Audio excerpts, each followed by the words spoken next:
Salut à tous, je vous propose ici de l'ère moderne sur, NBA 2K26, en MyNBA bien évidemment, avec les Pelicans. Je vais vous expliquer pourquoi cette équipe m'a interpellé. En fait, ça fait des mois que je cherche l'équipe avec laquelle je vais proposer quelque chose en ère moderne. Et je me cherchais simplement le truc entre guillemets idéal à mon sens quoi. Donc en l'occurrence, l'ère moderne, c'est pas exactement la même vitesse de jeu en MyNBA que l'ère LeBron. C'est pas non plus les mêmes tendances chez les joueurs adverses. C'est tout un tas de choses en fait qui sont un peu différentes. J'ai fait un commencer maintenant en ère moderne. Voilà, vous le voyez ici, début aujourd'hui. Et puis après, évidemment, il s'agit de quand même donner quelques paramètres un peu consistants à la partie pour qu'elle puisse avoir de la longévité au cas où. Donc, je fais toujours plus ou moins quand même la même chose. C'est-à-dire que là, puisque je vais jouer en ère moderne et qu'on va avoir des drafts avec beaucoup de régènes, j'ai baissé le niveau global. Ensuite, j'ai augmenté le taux d'inflation du plafond salarial. Les restrictions récemment transférées, je les désactive systématiquement. Je valide les transferts afin que il ne se passe pas trop n'importe quoi. On a baissé quand même un peu les fréquences des blessures briseuses de carrière. Puis après, j'aime bien récompenser à l'entraînement les joueurs qui le méritent, on va dire, d'après leurs insignes, comme par exemple éthique de travail ou aussi évidemment bonifier l'entraînement intense, etc. Voilà, des petites choses très simples en définitive. Donc les Pelicans.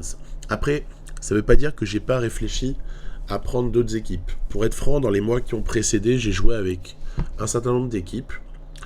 Et récemment, j'avais joué avec les Milwaukee Bucks. Milwaukee Bucks, c'est un challenge qui est hyper intéressant parce que très difficile. On a Miles Turner, Bobby Portis, on a Giannis qui est à ce moment-là un peu absent, mais ça n'empêche pas de le réintégrer bientôt. Mais surtout, le bilan est calamiteux, malgré Kevin Porter qui est très très fort, honnêtement, par rapport à son overall. Il y a pas mal de choses à faire, mais ce qui m'a un peu coupé dans mon élan, c'est la signature de Cam Thomas. Ils m'ont brisé le cœur en faisant ça, les Bucks. Bref, donc voilà, donc j'ai abandonné la piste, alors que j'avais joué déjà pas mal de matchs et tout ça. J'avais commencé maintenant à proposer, mais j'ai arrêté. Sinon, une équipe qui me plaît énormément cette saison, c'est les Charlotte Hornets. Je ne suis pas seul. C'est vrai qu'il y a enfin quelque chose qui se passe de grande qualité à Charlotte. Évidemment, le rookie Knuppel n'y est pas pour rien. La maturité aussi grandissante de la Melo Ball également, mais que dire de Brandon Miller et son talent. Alors là, on le voit sur du shoot externe, on sait que c'est une machine. Il a un gabarit aussi qui est fort intéressant. Il est de grande taille pour un arrière, mais il reste quand même très très vif. Enfin, après il y a le français Diabaté aussi qui est dans l'équation. Donc ça, c'est vraiment une équipe qui me plaît beaucoup. Kalkbrenner ici au contre sur Donovan Clingan. Après voilà, ça va jouer le play-in. On verra un peu ce qui peut se passer. Je trouve que le 6e homme, Kobe White, acquis récemment, est vraiment très intéressant aussi. Bref, il y a plein d'éléments. Bon, j'ai préféré me concentrer sur les Pels. Mais honnêtement, Charlotte, ça me plaît énormément. Après, je ne vais pas vous mentir, en ère moderne, l'équipe avec laquelle j'ai le plus joué, c'est pas les Houston Rockets de Kevin Durant, même si honnêtement c'est excitant et il y a pas mal de choses à faire. Non, c'est leur adversaire du jour sur ces images-là, c'est le Miami Heat. Pourquoi ? Parce qu'en fait j'étais très excité par l'idée de Miami de se renforcer avant la trade deadline. Je pensais qu'ils allaient foncer sur par exemple une amélioration au poste 1 et ils ne l'ont jamais fait. Apparemment ça préfère progresser en interne. On voit aussi ici Shepard, j'adore Shepard de Houston. Donc bref, j'ai abandonné ma piste Miami. Et puis après, ce sera un lieu commun que de prendre les Spurs. Parce que honnêtement, Victor, il est pas cheaté parce qu'au final, il est réaliste par rapport à ce qu'on peut observer. J'adore cette équipe, j'ai envie de voir les Spurs aller au titre, bien évidemment, dès cette saison, mais voilà, ça me paraît pas forcément le meilleur choix là, en vidéo, ça manque un peu d'originalité et surtout de difficulté. Clippers m'intéresse énormément, surtout depuis qu'il s'est passé ce que vous savez avec Mathurin et Garland à la trade deadline. Les Phoenix Suns aussi, ça m'intéresse de ouf. Atlanta, c'est aussi une équipe que je suis de près depuis le départ de Trae Young. Je vous avoue que je suis beaucoup plus Atlanta compatible parce que honnêtement ce joueur m'agaçait, et en particulier son implication défensive. Puis je trouvais aussi qu'offensivement, au final, l'équipe ne jouait pas mieux avec lui, voire jouait moins bien, mais c'est quelque chose qui n'allait pas. Je garde probablement une dent contre Trae Young suite au passage vraiment en demi-teinte de Dejounte Murray à Atlanta, suite à son arrivée de San Antonio. Bref, il y a plein de petites raisons qui font que, ouais, Atlanta, j'adore maintenant, mais avant, j'avais vraiment du mal. Mais j'ai donc choisi ces Pelicans. Alors, les Pelicans, c'est une équipe, quand on fait du commencer maintenant, vous voyez là, je m'étais pris après le All-Star Game, j'ai réactualisé, on va dire, mon début de partie pour le rendre un peu plus proche de nous au moment où je sors la vidéo.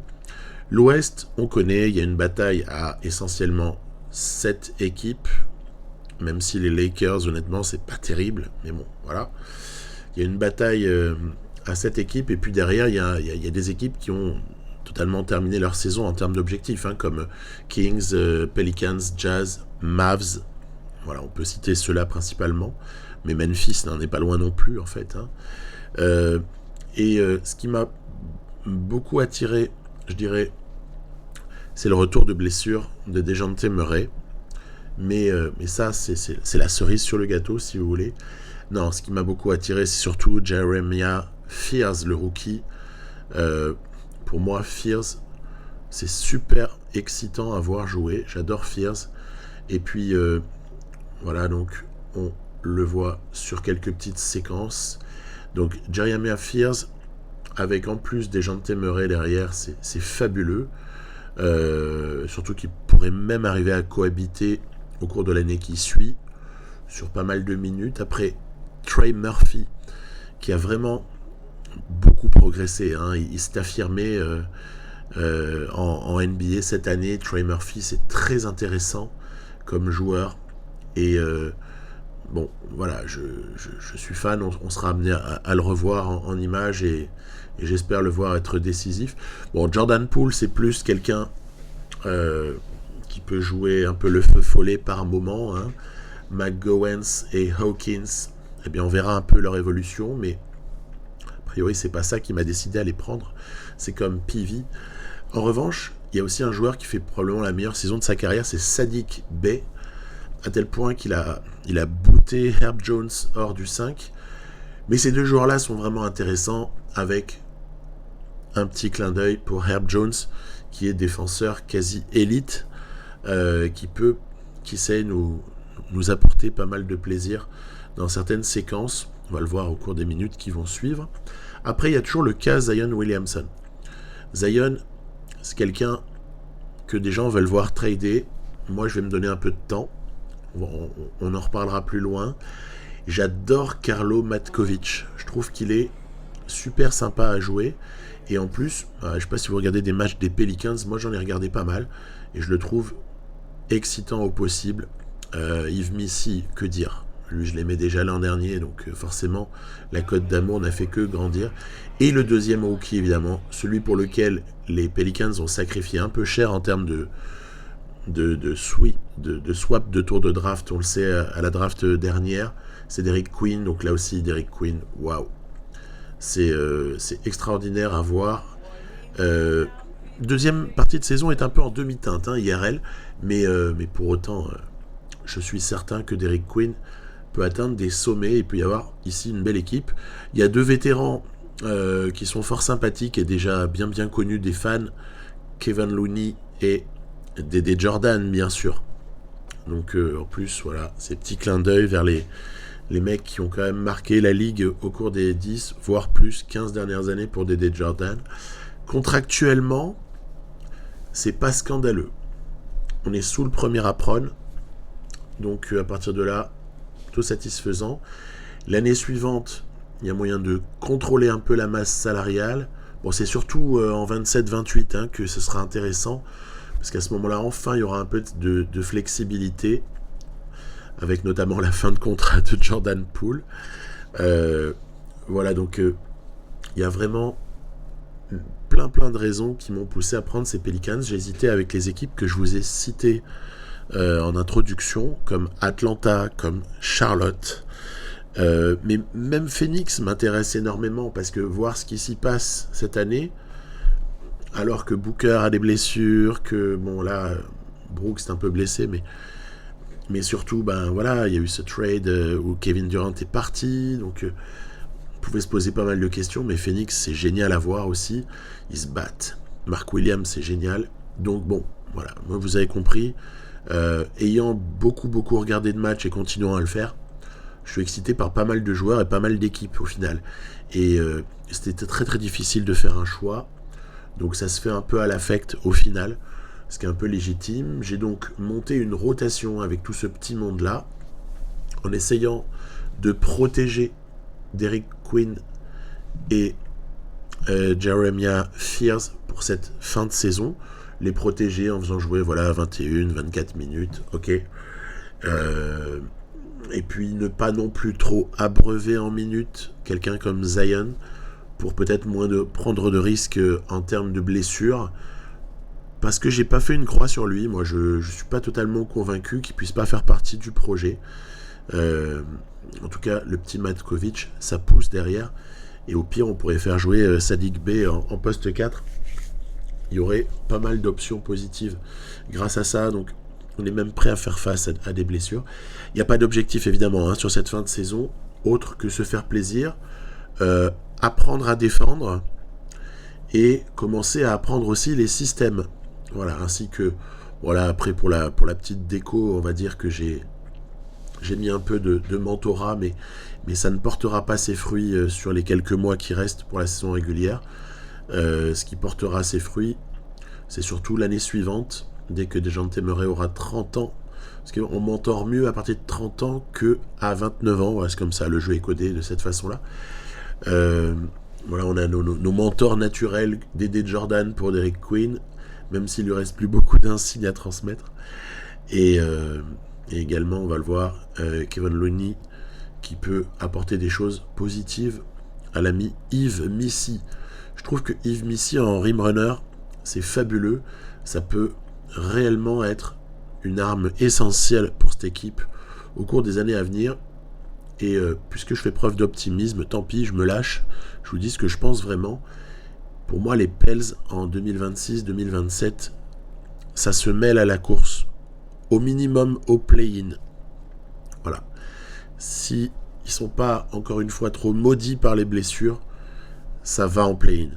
Et peut-être même que sur un malentendu, et on sait très bien que la NBA change tous les étés, avec parfois des cartes qui sont bien redistribuées, ça peut même, qui sait, aller plus haut que ça. Voilà, à voir.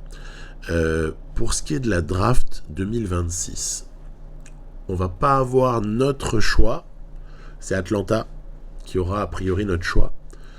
Je dis a priori parce qu'il y a un best of 3 équipes avec Milwaukee, Pelicans et Atlanta. Et Atlanta est servi en premier, Pelicans en deuxième et Milwaukee en troisième. À moins que ce soit l'inverse pour les deux derniers, je vérifierai. Mais quoi qu'il en soit, on n'a pas notre choix. Puisqu'on va terminer moins bien qu'Atlanta, très clairement. Alors j'ai quand même été chercher une draft créée par la communauté avec Peterson, Edgy Dibensa, le fils de Boozer également. On verra ce que ça donne. Et puis de toute façon, ces trois-là, à mon avis, ils seront hors d'atteinte pour nous. Il n'y aura pas de miracle. Allez, c'est parti. Donc j'ai commencé à jouer un certain nombre de matchs, histoire, je vous dis, d'apprendre les systèmes, de voir aussi comment est-ce que chacun peut être mieux exploité, et de voir quel type de défense je dois mettre en place, Est-ce qu'on peut se permettre des passages en zone ou est-ce qu'on doit vraiment rester sur de l'indiv? On a une chance inouïe, je dirais, dans cette franchise à ce moment-là, c'est d'avoir Dejounte Murray. C'est-à-dire que lui, il peut exercer une énorme influence défensive sur le porteur de balle, surtout si c'est le meneur, mais après si c'est un arrière dominant, on peut le décaler. Bon, après en playmaking aussi, il est assez fort. Et il faut quand même admettre que malgré un overall que je qualifierais de modeste, parce qu'on a déjà connu à Atlanta, souvenez-vous, Dejounte Murray à 86 d'overall, hein. C'était il y a quelques années. Mais donc le Dej reste un joueur assez fondamental, ce qui fait que Fears n'a pas beaucoup de pression ensuite. Quand il rentre, c'est que du bonus. Et vous voyez, dans ce match contre le Jazz, on est un peu on est assez à l'aise progressivement, hein, je dirais, parce que le Jazz reste quand même perméable de par une défense pas terrible, même s'ils sont athlétiques. Après, ils peuvent avoir des passages un peu d'arrogance offensive, mais on reste quand même relativement, je dirais, en domination face à une équipe comme celle-là. On va essayer de mettre un point d'honneur à terminer devant eux, puisque de toute façon, notre place dans la conférence Ouest en fin de saison n'est pas, je dirais, fondamentalement capitale, quoi. On s'en fout de terminer devant ou derrière, mais juste par fierté. On va essayer de terminer mieux que le Utah Jazz. 5 sur 11 à 3 points. Yes. Ça veut dire un petit 45% qu'on prend bien volontiers comme ça d'entrée avec une équipe pas encore trop connue. Tout ça pour dire que oui, ça m'excite de jouer avec cette équipe-là. Je la trouve vraiment intéressante. Elle offre des possibilités, je dirais. C'est-à-dire que on a, donc je disais défensivement, quelqu'un qui montre l'exemple en la personne de Dejounte Murray, mais on a aussi un spécialiste défensif du poste 2-3 qui est Herb Jones. Après, Saddiq Bey, il n'est pas scandaleux. Murphy non plus. Et Yves Missy reste une tour, hein, dans la raquette qui peut permettre de résoudre pas mal de problèmes en termes de dissuasion. Donc ça, c'est pour l'aspect défensif, où je trouve qu'il y a déjà des bonnes graines. Puis il n'est pas dit non plus que Fears ne devienne pas quelqu'un quand même d'assez correct, voire un peu mieux que correct, puisque là on est en pleine phase de développement, il va en avoir pour quelques années. Puis ensuite, j'ai joué le deuxième match d'affilée contre le Jazz, mais ça c'est pas vraiment intéressant. Il s'est passé grosso modo pire que la même chose, hein, au premier. On a réussi à limiter Keontae George, même Ace Bailey, voilà, avec encore une fois une énorme prestation, notamment à la passe d'ess pour Dejounte Murray. Dejounte Murray, véritable chef d'orchestre, outre son scoring. Gros double-double pour Derek Queen. Tiens, ça fera partie de mes petits objectifs de temps en temps d'essayer de claquer un triple-double avec lui. Parce que on l'a vu en début de saison, capable de ce genre de choses. Voilà. Que dire sinon que après se propose à nous une équipe un peu plus sérieuse, carrément plus sérieuse d'ailleurs. Les Clippers, alors moi je les suis de près forcément, les Clippers, parce qu'il y a Kawhi Leonard dedans et Chris Dunn, donc deux de mes joueurs fétiches, on va dire, depuis un certain nombre d'années. Et on voit le mur là des Clippers, c'est sympa. Je les suis de près, je suis totalement fan, même si au début ça m'a piqué de perdre James Harden. Je suis totalement fan de l'idée d'avoir pris Darius Garland et d'avoir été chercher Mathurin. Ça c'était aussi le truc qui m'a fait tiquer au départ. Puis en fait il s'avère que Niederhauser il est juste incroyable. Il est rookie et il nous fait déjà du Zubac en fait. Peut-être en plus athlétique forcément avec son âge, hein. Donc au final ils n'ont rien perdu, ou presque. Par contre ce qu'ils ont gagné, c'est deux joueurs qui ont quand même du potentiel, hein, clairement, hein. Garland et Mathurin, ça peut être très très bon, hein. Donc voilà, Matkovic sur le système en curl là qui est intéressant, que je commence à aimer. Il y a des petits systèmes sympas. On est sur une entame de match très très défensive. Il y a un gros pressing, voilà, sur Kawhi qui a vraiment du mal à exister. Offensivement, c'est un petit peu... voilà, ça me tire l'alarme, mais bon, voilà, c'est comme ça. Hop, interception. Conclusion, Zion, près du cercle. Il va falloir utiliser Zion le plus dans la raquette possible. Ici, hop, 2 écrans qui sont proposés pour retrouver Derrick Queen. Après, les passes, en plus, elles sont excessivement précises. Que ce soit de Murray ou de Fears. Il y a à chaque fois un très très bon meneur de jeu sur le terrain. Et ça, c'est très appréciable. Hop, ici, écran de Yves Missy contre de... Ah, ça c'est le petit arrivé, c'est Asia Jackson. Le petit nouveau, là, qu'on a vu jouer au moment où je parle qu'une seule fois. On l'a vu jouer qu'une seule fois avec les Clips, mais il rentre dans la rotation. Chris Dunn leur donne 4 points d'avance. Kawhi, ils l'ont fait trop jouer. Et de ce fait, il devient fatigué. Il s'est pris quand même une vraie pression par Herb Jones. Il a souffert, ce qui fait que le jeu n'a pas su faire en sorte que Kawhi Leonard dépasse les difficultés rencontrées et trouve d'autres solutions comme il serait totalement capable de le faire IRL. Ce qui fait qu'à l'arrivée, vous verrez à la fin du match, pourcentage désastreux et un échec offensif assez manifeste pour Kawhi. Hop là, Matkovic, ça stretch extrêmement bien. À 3 points, c'est une gâchette en pick and pop. Donc là aussi, très utile. Ici, hop, là, on peut même pull-up léger. C'est vraiment un super joueur, Matkovic. Il y a même de la dissuasion. D'ailleurs, si vous regardez un peu les matchs des Pels, vous verrez à quel point Matkovic aussi est capable de vraiment faire du ménage dans la raquette. Bref, voilà, tous les voyants sont au vert. On est sur le point de gagner ce match face aux Clippers. Ce qui prouve qu'on a quand même une vraie comment dirais-je, marge pour exister dans l'Ouest dès la saison qui vient. Voilà, donc ça fait plaisir. Je ne jouerai pas tous les matchs, juste en jouer quand même quelques-uns, histoire de bien prendre la température et de préparer la saison 2026-27 avec des certitudes, manette en main. Ok, Murphy pour finalement un assez mauvais pourcentage global sur ce match-là. On a été quand même bien défendu sur les extérieurs, mais que dire du leur? Le 2 sur 17, il pique les yeux. Et non, en fait, ils n'ont pas existé offensivement. On a été pas mal. Alors, il y a quand même une grosse part qu'il faut attribuer à des lacunes offensives de leur part, clairement. C'est pas les Pelicans qui se sont transformés du jour au lendemain en une équipe top 5 défensive de NBA, mais il y a quand même des possibilités. Voilà, il y a moyen de faire très très bien avec ces Pels. Alors, on va regarder un petit peu. Maintenez vos finances à flot, maintenir le moral des joueurs au-dessus de 70. Ça, on devrait y arriver à mon avis. On devrait remplir ces 2 objectifs partiels là. Puis après, on va regarder ce qui peut se produire en bas. Moi, je pense que la 11e place, limite, elle est jouable. On peut aller chercher une 11e place. Puisque Dallas ne semble pas hyper loin, puis surtout ils sont vraiment pas bien du tout avec les blessures des joueurs majeurs, entre autres.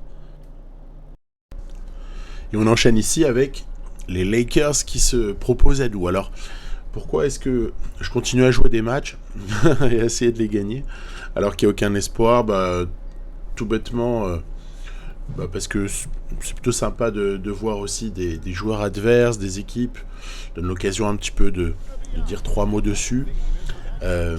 Précisément, ces Lakers, c'est vraiment pas convaincant cette année. Donc je me dis que on doit pouvoir faire quelque chose contre Doncic, Reeves et LeBron James. En s'appliquant un petit peu, en n'hésitant pas à aller chercher des points dans la raquette. Il y aura moyen de défendre convenablement. Attention à DeAndre Ayton, c'est-à-dire la non-réincarnation de Clint Capella. Doncic, je voyais, use et abuse du ballon. Alors même si parfois DeAndre Ayton fait les poubelles et arrive à remettre dedans, on n'est pas très en danger face à cette équipe-là, même si le début de match est relativement serré. Mais Hop là, ballon tapé par le Dej à LeBron James. On n'a pas forcément d'adresse non plus en ce premier quart-temps. Il ne faut pas s'énerver, ça va venir. Ici Doncic avec la faute. Donc voilà, très bonne entrée en matière tout de même de ces Lakers, même si le lancer franc est raté. Et bon, il faut surtout pas s'énerver dans ces cas-là. Hop, le pick and fade pour Matkovic, qui rentre en milieu de premier quart et qui fait toujours du bien. J'ai déjà évoqué juste avant, Jeremiah Fears, N1, ici, grâce à la faute de Jackson Hayes. Et voilà comment on repasse devant. Voilà, vraiment très intéressant, Jeremiah Fears. Je trouve que c'est un pur joueur. Après, je suis allé regarder son potentiel, il est irrespirable. Le mec va devenir un top 10 meneur NBA, peut-être même top 5, hein, qui sait, dans les 3 ans à peu près. Hein, donc il y a vraiment quelque chose à faire, et il y a surtout des possibilités multiples, sans retoucher vraiment à cet effectif. C'est ça qui me plaît, parce que je n'aime pas avoir à trop modifier comme ça un objectif, surtout si je le prends en ère moderne. Il faut essayer de rester un tant soit peu en réalisme pour laisser les choses, je dirais, évoluer naturellement. Aux Pelicans, qu'est-ce qui pourrait être envisagé? Peut-être une solution gagnant pour Zion Williamson, mais quelle est la valeur marchande du joueur aujourd'hui là, hein? C'est pas forcément évident. Allez, Herb Jones, voilà, qui claque. Vous voyez que durant ce deuxième quart temps, on prend vraiment la mesure des Lakers qui ont beau, comment dirais-je, faire ce qu'ils peuvent. Ça manque quand même de génie. Et surtout, Doncic use et abuse du 3 points. Si bien que, malgré quelques petites actions, rebond offensif de Ayton, ballon est remis dedans par LeBron James, on se retrouve quand même à dominer ici. N1 pour Zion. Zion, il est plutôt bon lancer franc. Moi, j'ai pas vraiment l'envie de le transférer. J'aimerais que cette équipe ici puisse évoluer, et pourquoi pas garder Zion au final. Il nous dérange pas, non? Un mec super athlétique comme ça, qui vient compléter un peu le roster par ailleurs assez jeune.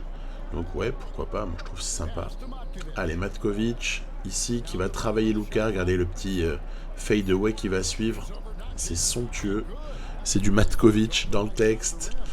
Et oui, on prend vraiment la mesure de cette équipe des Lakers. Là, début de quatrième, l'affaire semble plus ou moins pliée.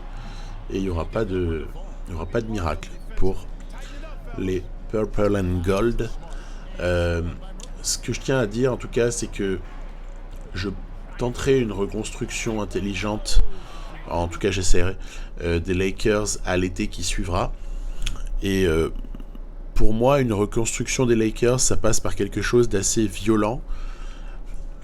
Il faut limite sign and trade sur Reeves, laisser partir LeBron pour dégager du cap space, laisser partir aussi un certain nombre de petits contrats,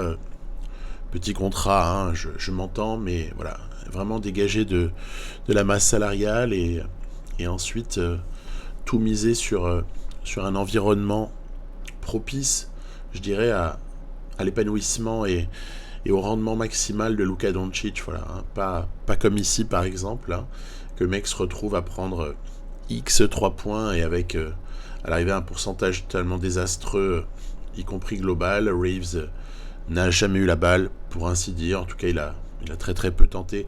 Partage du ballon, il est mauvais. Enfin, là, pour le coup, je pourrais être tenté d'abonder dans le sens de ceux qui disent que ce jeu est un naufrage. Alors moi, je le pense pas. Pour moi, ce jeu reste extrêmement précieux pour nous tous passionnés de basket. Il est super précieux parce que déjà, il a le mérite d'exister. Il a le mérite quand même de nous proposer un tas de choses qui sont super excitantes et super réalistes. Pour autant, il y a comme ça un comportement de l'adversaire qui est assez moyen, dans sa gestion à de multiples niveaux, quoi. Hein. Donc, oui, bah, il faut aider un peu le jeu à des moments. Il faut lui constituer des rosters un peu plus conséquents. Après, on croise les doigts pour que, quand on les affronte, après les équipes bien constituées, ça donne quelque chose d'assez cohérent et qu'on puisse être mis en difficulté. Pour autant, bon, voilà, moi je suis pas très critique, hein, je vous l'avoue, je fais pas partie des gens qui sont critiques, parce que je suis quand même trop content d'avoir ce jeu. Les débuts de Trae Young accompagné d'Alexandre Sarr. Je dis les débuts de Trae Young, il avait joué un match déjà auparavant, mais c'est son deuxième avec Washington. Et bon, pas d'Anthony Davis cette saison, on l'aura aisément compris. Pour autant, hop là, ballon volé de Trey Murphy, blam, qui vient sanctionner. Trey Murphy, hein, on parle pas beaucoup, mais il est lourd ce joueur. Honnêtement, j'adore. Je trouve ça très très fort. Encore les petites séquences en pick and fade. Ici, c'est Fears qui distribue sur Matkovic. Quand même, honneur à Alexandre Sarr, voilà, sur cette jolie passe de Trae Young. Honneur également à Trae Young, l'ancien joueur d'Atlanta, qui signale ici en sortie d'écran de jolie manière. Et puis, ça restera un match qui sera relativement moche, avec pas mal d'erreurs de shoot, hein, beaucoup de maladresse, un certain nombre de mauvais choix ici ou là, y compris de ma part. Hein. Et donc, c'est qu'en début de quatrième quart-temps qu'on va faire une différence relativement définitive. Regardez, j'ai laissé dans la continuité Trae Young qui va ici se retrouver à l'arrivée d'une action pour le moins poussive. Regardez, hop, on trouve Bilal. Ensuite, Trae Young va ici se lever et pull-up à 2 points. Toujours dans la continuité. Ici, on va aller plier le match sur une action que je trouve relativement sympathique. Hop, double screen ici pour Fears. Missy qui voit la mismatch. Pas de problème. On ressort. Le défenseur est sorti. Herb Jones presque à 0 degré pour conclure. Et regardez, en fin de match, on aura même le droit à quelques lancers francs pour Yves Missy, qui n'est, ma foi, pas maladroit. Son timing est plutôt agréable. Alors, un intérieur rim runner comme ça, qui en plus rentre les lancers francs, je sais pas ce qu'on peut vouloir de mieux comme association avec Derrick Quinn, qui a lui par contre un profil vraiment différent. Donc c'est bien, on peut avoir réellement l'intérieur qu'on veut au moment où on le veut. Ok, les stats, Murray qui fait un chantier comme d'hab, Bay solide, Quinn un peu en échec offensif, mais bon ok, Murphy aussi en difficulté. Après voilà, ça sort du banc et ça aide. Il y a vraiment de jolies contributions ici et là. On a gâché la soirée de Trae Young, c'était un petit peu l'objectif. Et puis je m'arrêtais là pour l'avancement du calendrier pour cet épisode-là. Dans le prochain, on terminera certainement la régulière, bien sûr. Tout en se disant que ouais, la lutte à l'ouest, elle est bien plus passionnante en haut. Donc ça va être proposer des petites images et un petit suivi de cette lutte, avec des Spurs que personnellement je vois très très haut et des Suns que j'aimerais voir dépasser notamment les Lakers, parce que ces Lakers ne le méritent pas. J'aimerais aussi que les Clippers remontent au classement un peu, peut-être à la 7e ou en tout cas à la 8e place. Et puis sinon, pour ce qui est des Pels, peut-être accrocher cette 11e place, mais on simulera, on va pas chercher à gagner plus que ça. Après, du côté de l'Est, bon, il y a 3 équipes qui sont très très nettement distancées, Brooklyn, Washington et Indiana. Ensuite, il y a 2 équipes qui semblent un peu condamnées, les Bucks et les Bulls. Et puis après, on connaît probablement les 4 premiers. Par contre, des places 5 à, on va dire, 8, il peut y avoir encore un petit peu d'incertitude. Et à titre personnel, je suis toujours un peu fan de Miami.